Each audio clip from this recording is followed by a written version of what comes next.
नमस्कार विद्यार्थी मित्रांनो, विद्यार्जन सायन्स अकॅडमीच्या ऑनलाईन प्लॅटफॉर्मवर तुमचं सर्वांचं प्रथमतः मी खूप खूप स्वागत करतो. विद्यार्थी मित्रांनो, अगदी 2 ते 3 दिवसापूर्वी महाराष्ट्र CET सेलनं सध्या जे काही 12वीचे विद्यार्थी आहेत तर त्यांच्यासाठी एक अनपेक्षित आणि धक्कादायक अशी बातमी रिलीज केलेली आहे.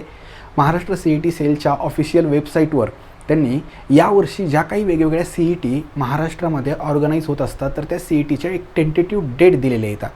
आणि मित्रांनो, त्यामध्ये आपली जी काही 12चे विद्यार्थी देतात ती MST CET जी काही आहे तर तिची टेंटेटिव्ह डेट तुम्ही ऑलरेडी बघितलेली असेल. आणि ही परीक्षा चालू होणार आहे मित्रांनो 16 एप्रिलपासून. कधी बरं? 16 एप्रिलपासून ही चालू होईल आणि ही चालेल मित्रांनो 2 मेपर्यंत. कधीपर्यंत? 2 मे. आणि यामध्ये फक्त 1 मेला एक ऑफिशियल अशी सुट्टी असेल. 1 मेला महाराष्ट्र दिन असतो, त्यामुळे त्या दिवशी एक फक्त सुट्टी त्या ठिकाणी परीक्षा होणार नाही आहे. आता खरं तर हे सगळ्या तारखा बघून बरेचसे विद्यार्थी गोंधळून गेलेले आहेत. त्याचं कारणही तसंच आहे. अगदी त्या ठिकाणी तुम्हाला आठवत असेल 2 वर्षापूर्वी म्हणजे कोविड अगदी नुकताच संपलेला होता, त्यावेळी साधारणतः CET लांबत गेली होती. 3 ते 3.5 महिन्यापर्यंत विद्यार्थ्यांना वेळ मिळाला होता. अगदी मागच्या वर्षी देखील 2 ते 2.5 महिने वेळ मिळाला होता. पण आता यावेळेस जर तुम्ही बघितलं ना मित्रांनो, तर तुम्ही त्या ठिकाणी बोर्ड आणि CET याचा जर हिशोब लावला तर हे जे काही मधला गॅप असतो, ज्या काळाच्या भरोशावर विद्यार्थी खरं तर त्या ठिकाणी CETची प्रिपरेशन करत असतात, तो गॅप खूपच कमी झालेला आहे. म्हणजे अगदी ज्यांचा त्या ठिकाणी PCMB म्हणजेच जनरल ग्रुप आहे ते साधारणतः एक 7 ते 8 मार्चपर्यंत मोकळे होणार आहेत, त्यांच्या परीक्षा संपणार आहेत. पण ज्यांचा IT किंवा कम्प्युटर सायन्स किंवा इतर कोणते सब्जेक्ट आहेत तर त्यांच्या परीक्षा मात्र अगदी 20 मार्चपर्यंत चालणार आहेत. कितीही नाही म्हटलं तरी साधारणतः एक ॲव्हरेज जर म्हटलं तर एक विद्यार्थी 15 मार्चपर्यंत तरी बिझी राहणारच आहे. आता अशा वेळेस 15 मार्च ते साधारणतः 15 एप्रिल हा एक कसा बसा आपल्याला 1 महिन्याचा वेळ या ठिकाणी प्रिपरेशनसाठी भेटतो. आता मित्रांनो, तुम्हाला सर्वप्रथम ह्या काही गोष्टी समजून घ्याव्या लागतील की CETसाठी जो काही सिलेबस आहे तर तो सिलेबस नेमका कव्हर कसा करायचा. कारण विद्यार्थ्यांचा मेन जो काही डाऊट आहे, मेन शंका हीच आहे की सर एवढ्या कमी वेळामध्ये आम्ही सिलेबस कंप्लीट करू शकतो का? तर मित्रांनो, याचं उत्तर हो आणि नाही असं दोन्ही पद्धतीनं सांगता येईल. त्याचं कारण तुम्ही पूर्णतः जर त्या ठिकाणी CETचं प्रिपरेशन बोर्डाच्या नंतर करण्याच्या विचारात असाल तर हा 1 महिन्याचा कालावधी निश्चितच पुरेसा नाही आहे. याचाच अर्थ तुम्हाला ही गोष्ट नक्की डोक्यामध्ये पक्की ठेवावी लागेल, ती म्हणजे तुम्हाला बोर्डाचा अभ्यास करता करता बऱ्यापैकी 12चा CETचा अभ्यास करणं अपेक्षित आहे. नाहीतर त्या ठिकाणी शेवटच्या 1 महिनाभरामध्ये पूर्ण जो काही त्या ठिकाणी 12चा सिलेबस आणि वरतून 11चा 20% सिलेबस जो काही असतो CETसाठी तो कव्हर करणं वाटतं तितकं मित्रांनो निश्चितच सोपं नाही आहे. आता या ठिकाणी काय करणं अपेक्षित आहे हे समजून घेण्याच्या आधी CETचा थोडक्यात आपण पॅटर्न पाहूया, जेणेकरून जे काही आपल्यासोबत नवीन विद्यार्थी मित्र हा व्हिडिओ पाहतायत, हे लेक्चर पाहतायत, त्यांना एक जनरल आयडिया येईल की आपल्याला नेमका सिलेबस आहे तरी किती, आणि त्यानंतर आपण पाहूया की हा कशा पद्धतीनं कव्हर करता येईल. मित्रांनो, आता CET जर म्हटलं तर साहजिकच 2 प्रकारच्या ग्रुपमधून ही CET देता येते, हे नक्कीच तुम्हाला माहिती असेल. PCM आणि PCB. एक अंदाजित जर संख्या काढली तर हे दोन्ही प्रकारचे जे काही विद्यार्थी आहेत तर ते 3 ते 3.5 लाख विद्यार्थी दरवर्षी हा CETचा फॉर्म भरतात. यामध्ये PCMची विद्यार्थ्यांची संख्या तुलनेनं जास्त असते ॲज कम्पेअर टू PCB. याचं कारणही मित्रांनो नक्कीच तुम्हाला माहिती असेल. एक तर जे PCMचे विद्यार्थी येतं तर त्यांना 2 एक्झाम्स आहेत, त्यांच्यासाठी 2 ऑप्शन आहेत. पहिला म्हणजे या ठिकाणी CETचा ऑप्शन आहे, MST CET, आणि दुसरा म्हणजे या ठिकाणी JEEचा ऑप्शन आहे. आता जे काही PCMचे विद्यार्थी आहेत यांच्यापैकी 90% विद्यार्थ्यांचं तरी जे काही स्वप्न असतं, जे काही टार्गेट असतं तर ते इंजिनिअरिंगला जाणं असतं. आणि त्या पद्धतीनं जर विचार केला तर CETमधून तुम्हाला अगदी गव्हर्नमेंट इंजिनिअरिंग कॉलेजेस मिळू शकतात, प्रायव्हेट इंजिनिअरिंग कॉलेजलाही तुम्ही जाऊ शकता आणि ॲटोनॉमस इंजिनिअरिंग कॉलेजला देखील जाऊ शकता. JEEचा जर विचार केला तर CETमधून तुम्ही ज्या सगळ्या कॉलेजला जाऊ शकता त्या सगळ्या कॉलेजला तुम्ही JEEमधून देखील जाऊ शकता. आणि सर्वात महत्त्वाचं, तुमचं जर टार्गेट IIT किंवा NIT सारखा असेल तर मग मात्र तुम्हाला फक्त आणि फक्त JEEचाच विचार करावा लागेल. या ठिकाणी आपण JEEला थोडंसं बाजूला ठेवूया, आपण फक्त CETवर फोकस करूया.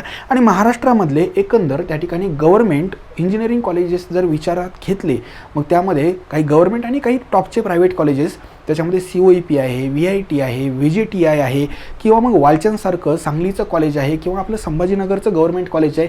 हे सगळे कॉलेजेस जे काही आहेत मित्रांनो, तर ते IITच्या पाठोपाठ किंवा अगदी IITच्या तोडीचे देखील आपण म्हणू शकतो काही ब्रँचेसच्या बाबत.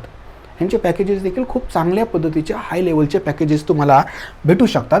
आणि त्यामुळंच बरेचसे विद्यार्थी JEE करता CETला देखील त्या ठिकाणी अतिशय सिरियसली घेतात आणि त्याचं व्यवस्थित प्रिपरेशन करतात. याउलट PCBचा पात्र थोडासा वेगळा आपल्याला मुद्दा विचारात घ्यावा लागेल. PCBचे विद्यार्थी जे काही CET करतात तर त्यांच्यासमोरची चॉईस जी काही आहे तर ती फार कमी आहे. ऑप्शन्स जे काही आहेत तर ते फार कमी आहेत. एक तर हे विद्यार्थी जे काही येतं तर ते फार्मसीला जाऊ शकतात. आता मुद्दा असा आहे की फार्मसीला तुम्हाला फक्त PCBमधूनच जाता येतं का? नाही. फार्मसीला जाण्यासाठी तुम्हाला त्या ठिकाणी PCMची CET देखील चालते. आणि दुसरा जो काही ऑप्शन आहे तर ॲग्री फील्डमध्ये ज्या काही वेगवेगळ्या डिग्री कोर्सेस आहेत तर तिथं देखील तुम्हाला या PCBच्या CETमधून जाता येतं. म्हणजे एकंदर इथं मॅक्झिमम जे काही विद्यार्थी असतात PCB घेणारे त्यांचं टार्गेट काय असतं तर डॉक्टर होणं. आणि डॉक्टर व्हायचं असेल, अगदी साध्यातला साध्या डॉक्टर व्हायचं असेल तरी देखील आज तुम्हाला नीट देणं आवश्यक झालेलं आहे. म्हणजे एकंदर PCBची CET जी काही आहे तर ती CET बऱ्याच अंशी विद्यार्थ्यांसाठी आता कामाची राहिलेली नाही आहे. मी कोणाबद्दल बोलतोय? PCB ग्रुपबद्दल बोलतोय, PCMबद्दल नाही. तुम्हाला नीटमधून ज्या काही ऑपॉर्च्युनिटी आहेत तर त्या तुम्हाला CETमधून मिळू शकत नाहीत. म्हणजे अगदी MBBS असो, BDS असो, BMS असो, BHMS असो, किंवा फिजिओथेरपी, BVSC म्हणजेच आपलं व्हेटरनरी डॉक्टर, म्हणजे या पद्धतीच्या जवळजवळ सगळ्या ज्या काही मेडिकल फील्डशी रिलेटेड डिग्री कोर्सेस आहेत तर त्या सगळ्याला ॲडमिशन आता नीटमधूनच मिळाले. म्हणजे एकंदर एवढं निश्चित आहे की CET जर तयारी करणारे विद्यार्थी जर पाहिले तर मॅक्झिमम विद्यार्थी हे PCM ग्रुपचे म्हणजेच इंजिनिअरिंगचे तुम्हाला पाहायला भेटतात. आता या ठिकाणी आपण थोडक्यामध्ये सिलेबसविषयी जेव्हा विचारात घेतो तेव्हा या ठिकाणी फिजिक्स, केमिस्ट्री, मॅथमॅटिक्स आणि बायोलॉजी या प्रत्येक सब्जेक्टचा जर विचार केला तर 12चा पूर्ण सिलेबस CETसाठी आहे. मी काय म्हणतोय, फिजिक्सचा 12चा पूर्ण सिलेबस CETसाठी आहे, केमिस्ट्रीचाही पूर्ण आहे, मॅथ्सचाही पूर्ण आहे आणि बायोचा देखील पूर्ण आहे. मग आता या ठिकाणी 11चा काही सिलेबस आहे का तर निश्चितच आहे. 11चेही काही त्या ठिकाणी पर्टिक्युलर टॉपिक फिजिक्सचे या ठिकाणी CETसाठी आहेत, केमिस्ट्रीचेही आहेत, मॅथ्सचे बरेचसे टॉपिक आहेत साधारणतः 10च्या आसपास, आणि बायोचे 4 टॉपिक जे काही 11चे आहेत तर ते या ठिकाणी CETला आहेत.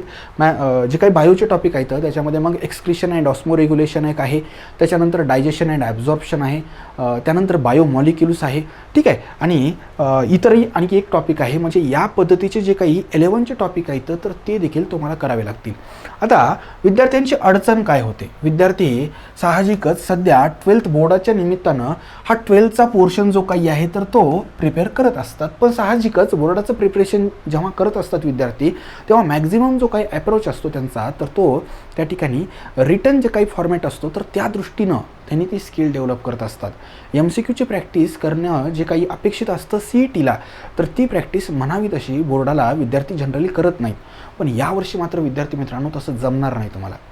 म्हणजेच एकंदर पुढचा जर विचार केला तुम्ही, जो तुम्हाला फक्त 1 मंथचा जो काही टाईम भेटतोय हा टाईम निश्चितच त्या ठिकाणी कंप्लीट प्रिपरेशनसाठी सफिशियंट नाही आहे. यापैकी साधारणतः 20 ते 25 दिवस जर तुम्ही पाहिलं ना तर तुम्हाला रिव्हिजनसाठी ठेवणं अपेक्षित आहे. मग अशा वेळेस तुम्ही त्या ठिकाणी रीडिंग जी काही आहे तर ती करणार कधी? सगळे दिवस जर 30 ते 35 असतील मॅक्झिमम आणि त्यापैकी 20-25 दिवस जर तुम्हाला रिव्हिजनसाठी ठेवायचे असतील तर 10 दिवसात तर प्रिपरेशन शक्य नाही. मग यासाठी पर्याय एकच, बोर्डाचं प्रिपरेशन करत असताना पॅरलली तुम्हाला CETच्या दृष्टीनेही त्या ठिकाणी प्रिपरेशन करावं लागेल. आता हे सगळं करत असताना आणखी एक मुद्दा येतो, म्हणजे तुम्ही या सगळा प्रश्न समजा सॉल्व केला, 12चा जो काही बोर्डाचा सिलेबस आहे तर त्यासोबत तुम्ही CETचे जे काही MCQ आहेत ते सॉल्व करतायत. आता इथं 11चं काय करायचं? कारण बऱ्याच विद्यार्थ्यांनी एक आपण जर ॲव्हरेज पर्सेंटेज जर पाहिलं तर अगदी 80% असे विद्यार्थी असतात की जे 11thला सिरियस घेत नाहीत. आणि मग त्यांना 12thला आल्यानंतर किंवा काही जणांनंतर कदाचित आत्ताही माहिती नसेल की CETला 11चा देखील पोर्शन असतो. विद्यार्थी मित्रांनो, आता मात्र या विद्यार्थ्यांसाठी सगळीच परिस्थिती अडचणीची ठरते. पण इथंही त्या ठिकाणी जर तुमची इच्छाशक्ती असेल तर तुम्ही याच्यातून मार्ग काढू शकता.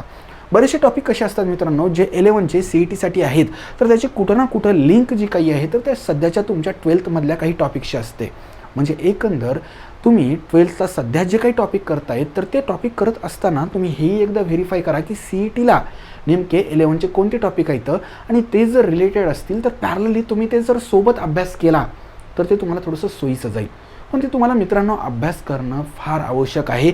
जर तुम्ही बोर्डाच्या म्हणजे अगदी या ठिकाणी 10 किंवा 15 मार्चच्या नंतर हे सगळे पुस्तकं कलेक्ट करायला लागलात तर त्यावेळेची परिस्थिती अत्यंत वाईट होऊ शकते. तुम्ही स्ट्रेसमध्ये जाल आणि फक्त दिवस जे काही पुढं चालले ते मोजणंच फक्त तुमच्या हातामध्ये राहील. आणि ही परिस्थिती येऊ द्यायची नसेल तर तुम्हाला आत्तापासून त्या पद्धतीनं प्रिपरेशन करावं लागेल. आणि सर्वात महत्त्वाचं जो 11चा 20% पोर्शन आहे तुम्हाला तर त्या पोर्शनला देखील आत्तापासून तुम्हाला थोडंसं विचारात घ्यावं लागेल, त्याविषयी देखील सिरियस व्हावं लागेल. आता या ठिकाणी विद्यार्थी मित्रांनो पुढचा महत्त्वाचा मुद्दा जो काही आहे तर ही एक्झाम जी काही आहे तर काही विद्यार्थी म्हणतात की सर गॅप जो काही आहे तर 1 महिन्याचा आहे तर ही पोस्टपोन होऊ शकते का? तर ती शक्यता फार कमी आहे. कारण ह्याच्यापूर्वी जेव्हा या पद्धतीनं सिलेबस किंवा डेट्स ज्या काही आहेत त्या डिक्लेअर केलेल्या आहेत तर त्या पद्धतीनं मॅक्झिमम वेळेस एक्झाम झालेली आहे. म्हणजे यावेळेस देखील ती होण्याची खूप जास्त शक्यता आहे. आणि इतर जर तुम्ही डेट्स पाहिल्या तर शेड्यूल जो काही आहे CET सेलनं डिक्लेअर केलेला तर तो फुल पॅक शेड्यूल आहे. त्यामुळं त्या ठिकाणी त्यांना मागं पुढं करण्याला फार जास्त काही चान्स नाही आहे. म्हणजे एकंदर सध्याच्या कंडिशनला तुम्ही हे पक्क्यात डोकं ठेवायचं की या ठिकाणी आपल्याला जी काही डेट आहे तर ती त्याच वेळेस ती एक्झाम होणार आहे आणि आपल्याला कोणत्याही परिस्थितीमध्ये तोपर्यंत प्रिपरेशन करायचं आहे आणि तेही विथ रिव्हिजन. आता विद्यार्थी मित्रांनो आता पुढचा महत्त्वाचा मुद्दा येतो की बोर्डाची जी काही परीक्षा आहे तर बोर्डाच्या प्रिपरेशनमध्ये म्हणजे तुम्ही नेमकं कशा पद्धतीनं हा सगळा पोर्शन कव्हर करू शकता. आता विद्यार्थी मित्रांनो इथं जे विद्यार्थी रेग्युलर कॉलेजचे आहेत या विद्यार्थ्यांसाठी थोडासा अडचणीचा भाग होतो. कारण रेग्युलर कॉलेजचे विद्यार्थी जे काही असतात तर त्यांना प्रॅक्टिकल्स वगैरे जे काही आहेत तर ते कंप्लीट करावे लागतात. म्हणजे जर्नल वगैरे त्यांना रेग्युलर प्रॅक्टिकल्स अटेंड करावे लागतात. त्यानंतर बोर्डाचे प्रॅक्टिकल्सच्या आधी त्यांना इतर जे काही कॉलेजचे म्हणजे त्याला काय म्हणता येईल एक प्रॅक्टिस लेवलला जे काही प्रॅक्टिकल्स होत असतात ते देखील अटेंड करावे लागतात. पण जे डमी कॉलेजचे किंवा इंटिग्रेटेड कॉलेजचे विद्यार्थी येतं तर त्यांनी मात्र या संधीचा फायदा घेऊ शकतात. मॅक्झिमम विद्यार्थी जे JEE किंवा नीट करतायत आणि ज्यांनी CETची पॅरलली तयारी करतायत तर त्यांनी ह्या गोष्टीचा फायदा घेऊ शकतात. जो काही तुम्हाला मोकळा वेळ भेटतोय फ्री वेळ भेटतोय तर त्या वेळेमध्ये तुम्ही मॅक्झिमम MCQ सॉल्व करणं आणि जे काही आन्सर्स तुमचे चुकलेले येतं तर त्या आन्सरचं ॲनालिसिस पाहून त्या ठिकाणी ते आन्सर का चुकले हे पाहणं फार आवश्यक आहे.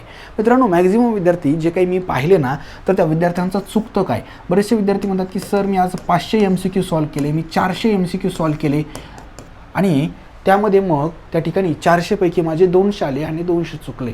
ठीक आहे, काही हरकत नाही, 200 चुकले आज चुकतील.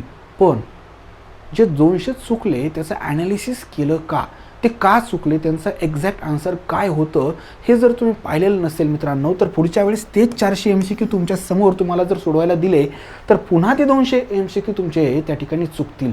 आणि मित्रांनो हेच त्या ठिकाणी विद्यार्थ्यांना त्या ठिकाणी समजून घेणं आवश्यक आहे. चूक होणं हे वाईट नाही आहे, पण आज जी चूक झाली तर ती पुन्हा वारंवार होत असेल तर ती मात्र नक्कीच त्या ठिकाणी एक मोठी चूक म्हणावी लागेल. आणि मग याच दृष्टीनं तुम्ही मोजकेच दररोज MCQ सॉल्व करा, पण जे काही त्याचं ॲनालिसिस तुमच्यासोबत असतं ते ॲनालिसिस व्यवस्थित रीड करा. त्याचं एक्झॅक्ट रेफरन्स बुक्समध्ये जे काही त्याचा आन्सर आहे तर ते एकदा व्हेरीफाय करा. आणि जी चुकी तुमची झालेली आहे तर ती पुढच्या वेळेस बिलकुल होणार नाही किंवा त्या संदर्भात इतर कोणताही प्रश्न फिरवून जरी आला तरी देखील तुमचं उत्तर चुकणार नाही याची त्या ठिकाणी तुम्ही तेवढी तयारी करणं आवश्यक आहे. अन्यथा जी काही आपली CET असो किंवा JEE असो किंवा कोणतीही कॉम्पिटिटिव्ह एक्झाम यामध्ये वारंवार तुमच्या या पद्धतीच्या चुका होतच राहणार.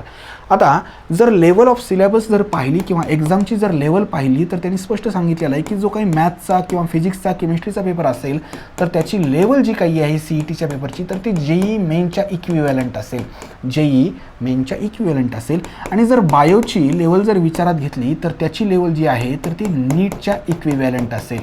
आपला नीटचा जो काही पेपर असतो एकूण 360 मार्काचा असतो बायोचा, तर त्यातले जे काही प्रश्न आहेत तर त्याच्या इक्विव्हॅलंट साधारणतः या आपल्या CETच्या प्रश्नांची लेवल असणार आहे, विशेषतः बायोची. आता इथं निश्चितच मी अपेक्षा करतो की तुम्हाला हे पेपर जे काही असतात तर ते किती मार्काचे असतात आणि त्याचं ड्युरेशन किती असतं ही माहिती असेल. पण जर माहिती नसेल तर थोडक्यामध्ये सांगतो मित्रांनो, या ठिकाणी PCMची जी काही CETची परीक्षा आहे तर ती 200 मार्कांची असते. यामध्ये फिजिक्स जे काही आहे तर 50 मार्क आणि 50 क्वेश्चन असतात. केमिस्ट्री देखील 50 मार्क आणि 50 क्वेश्चन असतात. आणि मॅथ जे काही आहे मित्रांनो तर हे मात्र या ठिकाणी 100 मार्क आणि 50 क्वेश्चन असतात. म्हणजेच या ठिकाणी फिजिक्स आणि केमिस्ट्रीचा प्रत्येक प्रश्न हा 1 मार्काला असतो आणि मॅथचा जो काही आहे तर एक प्रश्न 2 मार्काला असतो. आता इथं जर पाहिलं मित्रांनो तर फिजिक्स आणि केमिस्ट्रीचा पेपर जो काही असतो तर तो 90 मिनिटांचा असतो आणि मॅथचा पेपर हा 90 मिनिटांचा असतो. म्हणजे एकंदर तुम्हाला हा 200 मार्काचा पूर्ण पेपर जो काही आहे तर तो 180 मिनिट म्हणजेच एकूण 3 तासामध्ये सोडवायचा आहे. आणि त्याचा जो काही मोड ऑफ एक्झाम आहे तर तो ऑनलाईन आहे. म्हणजेच तुम्हाला कम्प्युटर बेस्ड टेस्ट असणार आहे. ठीक आहे, म्हणजेच तुमची ही एक्झाम जी काही आहे तर ती वेगवेगळ्या शेड्यूलमध्ये वेगवेगळ्या दिवशी होणार आहे. आणि त्यामुळं तुम्हाला ह्याचाही विचार करावा लागेल की तुमचा जो काही तुमच्या एक्झामची डेट जी काही आहे तर ती आधी येईल का नंतर येईल. कारण जे एकदम सुरुवातीला डेट आहेत तर ते विद्यार्थी बऱ्याच वेळेस पॅनिक होतात. तुलनेनं 5-6 दिवसानंतर जर एक्झाम असेल तर थोडंसं तुम्हाला सावरायला आणि माइंड तुमचं जे काही आहे तर ते सेट व्हायला वेळ मिळत असतो. तर तोही एक मुद्दा तुम्हाला विचारात घ्यावा लागेल. PCBचा जर विचार केला ना मित्रांनो तर PCBमध्ये फिजिक्स जे काही आहे तर 50 मार्क आणि 50 क्वेश्चन, केमिस्ट्री 50 मार्क आणि 50 क्वेश्चन असतात आणि बायो 100 मार्क आणि 100 क्वेश्चन असतात. म्हणजे इकडच्या प्रमाणे हा पेपर देखील 200 मार्कांचा असतो. 3 तासांचा या ठिकाणी हा पेपर असतो. म्हणजेच या ठिकाणी 90 मिनिट फिजिक्स आणि केमिस्ट्री आणि बायोला 90 मिनिट म्हणजेच एकूण जे काही आहे तर ते 180 मिनिट म्हणजेच 3 तास हा पेपर देखील ऑनलाईन होत असतो. आता या ठिकाणी PCMचे पेपर आणि PCBचे पेपर हे नेमके कशा पद्धतीनं होतात हेही थोडक्यामध्ये तुम्हाला सांगतो. एखाद्याचा ग्रुप जर PCMB असेल आणि त्याला त्या ठिकाणी दोन्ही पेपर द्यायचे असतील तर देऊ शकतो का, तर निश्चितच देऊ शकतो. पण त्यासाठी त्याला सेपरेट असे फॉर्म भरावे लागतील. PCMचे पेपर जे काही आहेत तर हे साधारणतः 16 एप्रिलपासून चालू होत आहेत आणि माझ्या माहितीप्रमाणे साधारणतः 22 किंवा 23 एप्रिलपर्यंत हे PCMचे पेपर चालणार आहेत. आणि त्याच्यानंतर साधारणतः 23-24 एप्रिलपासून या ठिकाणी हे जे पेपर PCBचे चालू व्हायलेत तर हे 2 मेपर्यंत चालणार आहेत. म्हणजे साधारणतः 1 आठवडा PCMचे पेपर चालतील आणि त्याच्यानंतरच्या आठवड्यामध्ये PCBचे पेपर होतील. म्हणजे तुलनेनं PCBच्या विद्यार्थ्यांना त्या ठिकाणी PCMवाल्यांपेक्षा जास्त वेळ भेटणार आहे. ठीक आहे, कारण एक्झाम जवळपास 15 दिवस चालते आणि अगदी पहिल्या दिवसापासून ते शेवटच्या दिवसाचा जर विचार केला तर या दिवशी ज्याची एक्झाम व्हायली त्याला 15 दिवस एक्स्ट्रा मिळत आहेत. आणि नक्कीच आता हे तुमच्या नशिबाचा खेळ आहे की तुमचा जो काही डेट आहे एक्झामचा तर ते नेमकी कोणता असेल.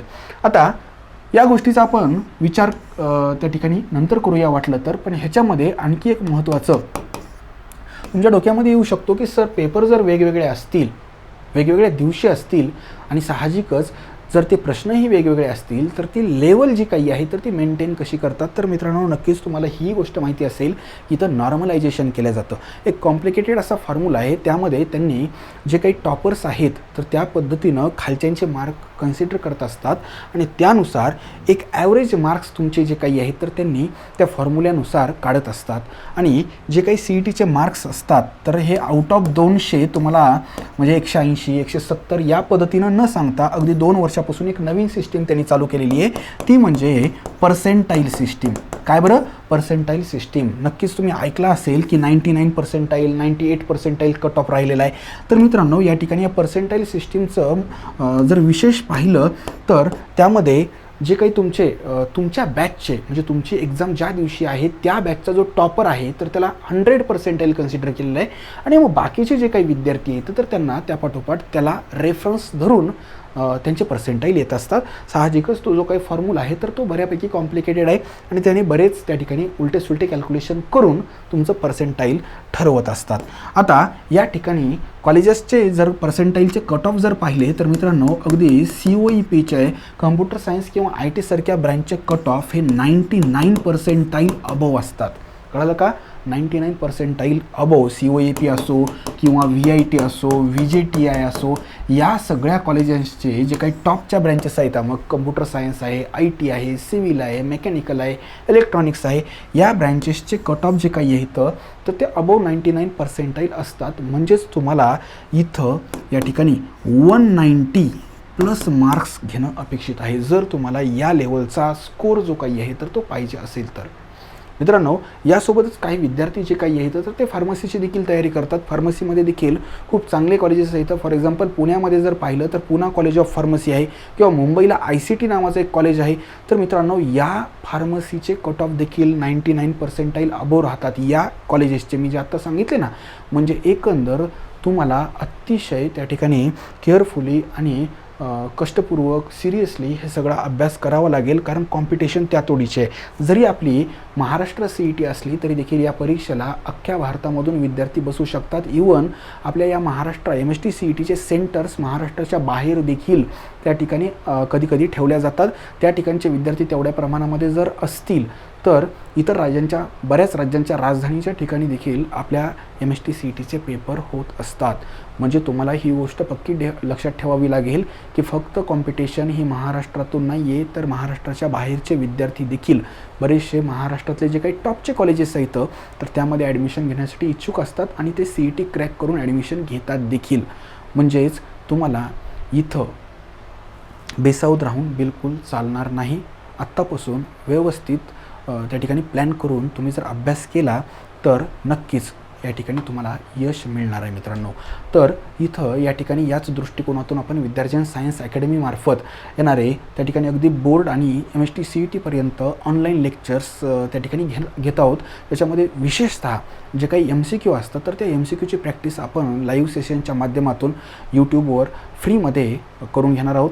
यामध्ये मॅक्झिमम विद्यार्थी जे काही आहेत, जे ग्रामीण भागातले येतं किंवा जे या ठिकाणी पुण्यासारख्या किंवा इतर मुंबईसारख्या शहरामध्ये राहतात, तर त्या विद्यार्थ्यांना अगदी मातृभाषेतून मराठीमध्ये त्या ठिकाणी अतिशय उच्च दर्जाचं चांगल्या क्वालिटीचं एज्युकेशन जे काही आहे तर ते अगदी मोफत देणं हे या ठिकाणी विद्यार्जन सायन्स अकॅडमीमार्फत हे आम्ही एक ब्रीद ठेवलेलं आहे. आणि त्याच दृष्टिकोनातून आजपासून, म्हणजे आज जो काही दसऱ्याचा विजयादशमीचा मुहूर्त आहे तर आजपासून या ठिकाणी आपण या परीक्षेच्या दृष्टीनं आपल्या अभ्यासाचं सीमोल्लंघन करणार आहोत. तर विद्यार्थी मित्रांनो, तुम्ही नक्कीच आमच्या या उपक्रमामध्ये सहभागी व्हा. तुम्हाला त्या ठिकाणी खूप मोठ्या प्रमाणामध्ये परीक्षेच्या दृष्टिकोनातून, परीक्षेच्या तुमच्या तयारीमध्ये या आपल्या उपक्रमाचा फायदा होईल. ठीक आहे. तर विद्यार्थी मित्रांनो, लवकरच नवीन लेक्चरच्या निमित्तानं, म्हणजे ज्या लेक्चरमध्ये आपण डायरेक्ट या ठिकाणी फिजिक्स, केमिस्ट्री, मॅथमॅटिक्स आणि बायोलॉजी ह्यांचे त्या ठिकाणी टॉपिक वाईज CETला जे काही टॉपिक आहेत तर ते टॉपिक वाईज MCQचे सेशन ठेवणार आहेत. तर त्या सेशनच्या निमित्तानं आपली भेट होईल. तर लवकरच भेटूया. तोपर्यंत खूप खूप धन्यवाद.